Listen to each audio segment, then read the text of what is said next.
درد و منیکویی‌ها در نزدی آبها شمال میرقصد با سرودینی ها خوکر در یاد دارد صد عصرهای تابان کی در دل تاجیک میزند نبضی جهان رودهای شتابان مثل عشقهای سرد از کلها میگذرند با صلحی تو ای زمین آنها حکایت میکنند از عمرهای درد و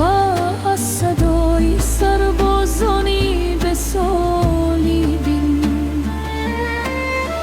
ای کوههای بلند اردوهای پرخروش شما جانی وطن شما رنگ برویش در سینه تاجیک آتش است از آفتاب که هیچگه با نمیرد نمیگیرد خواب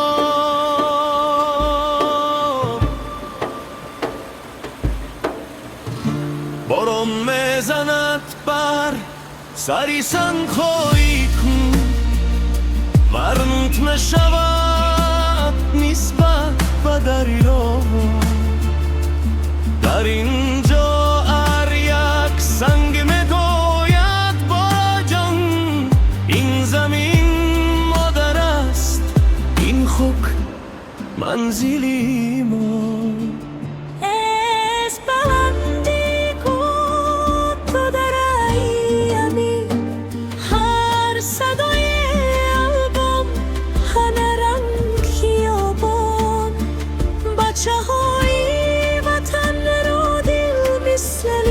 آهن وقتی که رود میخواند سرودی قدیم ای کوههای بلند ای رودهای پرخروش شما جانی وطن شما رنگ برویش در سینه تاجیک آتش است از آفتاب که هیچگاه نمیرد نمیگیرد خواب کن با آسمان سخن بگوید